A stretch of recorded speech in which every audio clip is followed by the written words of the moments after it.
420 లాంటి బత్తుల బలరామకృష్ణను పక్కన పెట్టుకుని జనసేన అధినేత పవన్ కళ్యాణ్ తనపై విమర్శలు చేయడం చాలా దారుణమని, తాను కూడా పవన్ కళ్యాణ్ అభిమానినేనని, అందుకే మనసుకి బాధ కలిగి స్పందించాల్సి వచ్చిందని వైఎస్ఆర్సీపీ యువజన విభాగం రీజనల్ కోఆర్డినేటర్ జక్కంపూడి గణేష్ అన్నారు.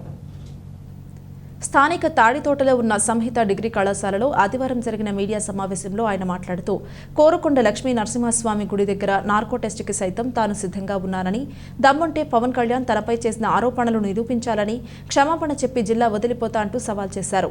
ఎవరూ చేయని అభివృద్ధి అన్న జక్కంపూడి రాజా చేసి చూపించాడు. ఎన్నాళ్లు నిందలు భరించాలి? మా కుటుంబం గురించి మీ అన్న చిరంజీవిని అడగండి అంటూ పవన్ కు సూచించారు. గాడాలలో 3 బిల్డింగ్స్ లో బెట్టింగ్ రాకెట్లు నడుపుతున్నట్లు పవన్ కళ్యాణ్ ఆరోపించడం శోచనీయమన్నారు.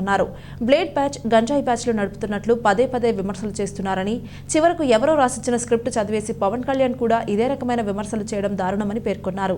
తన తండ్రి జక్కంపూడి రామ్మోహన్ రావు ఒక సమున్నత ఆశయంతో రాజకీయాలు నడిపారని, ఆ ఆశయాలను కొనసాగించడానికి తాము రాజకీయాల్లోకి ప్రవేశించి ప్రజల కష్ట సుఖాలలో పాలు పంచుకుంటున్నామే తప్ప ఆస్తులు కూడబెట్టుకోవడానికి రాజకీయాల్లోకి రాలేదని స్పష్టం చేశారు. జనసేన పేరుతో రాజానగరం నియోజకవర్గంలో అరాచకాలు చేస్తున్న నాయకులు ఎవరినీ వదిలేది లేదని, వారి అంతు చూస్తారని హెచ్చరించారు. బత్తుల కుటుంబంపై చాలా కేసులు ఉన్నాయన్నారు.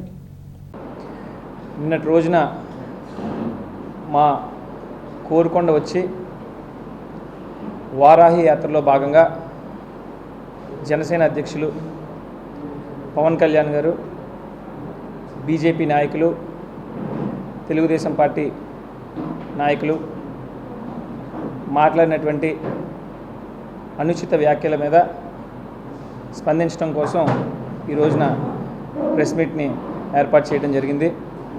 మరి నిన్నటి రోజున ఎవరో రాసిచ్చినటువంటి స్క్రిప్ట్ని చూసి నిరాధారమైనటువంటి వ్యాఖ్యలను, ఆరోపణలు మా కుటుంబం మీద పవన్ కళ్యాణ్ గారు చేయటం నిజంగా కూడా చాలా చాలా బాధ అనిపిస్తుంది.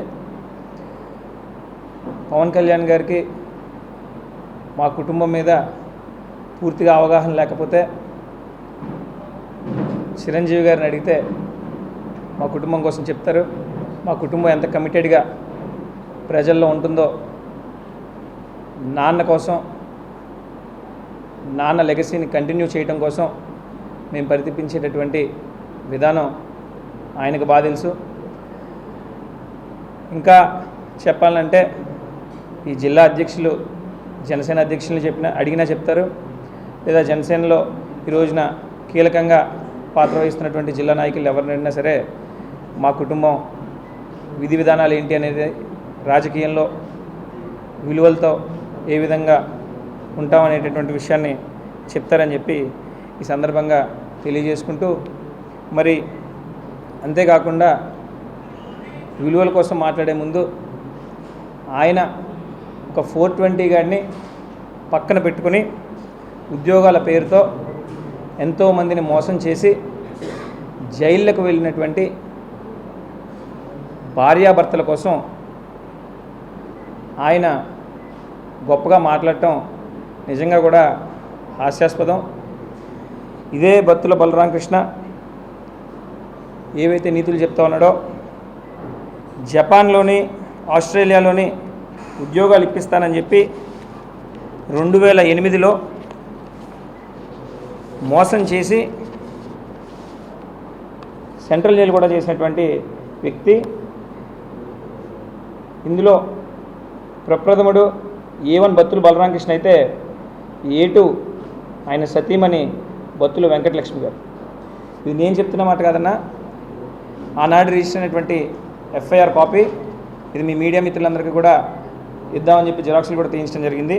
ఇందులో వారు ఎవరెవరినైతే మోసం చేశారో విక్టిమ్స్తో సహా, బాధితులతో సహా పేర్లన్నీ రాసిపెట్టడం జరిగింది.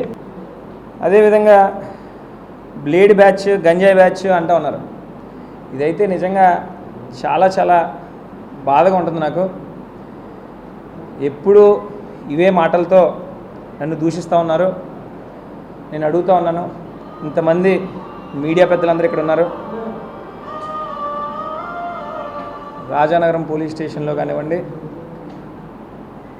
కోరుకొండ పోలీస్ స్టేషన్లో కానివ్వండి, సీతానగరం పోలీస్ స్టేషన్లో కానివ్వండి, ఒక్కసారి వెళ్ళి ఎన్ని బ్లేడ్ బ్యాచ్ కేసులు నమోదైనాయో 2019 తర్వాత రికార్డెడ్గా ఎవిడెన్షియల్గా చూడమని చెప్పి నేను కోరుతా ఉన్నాను.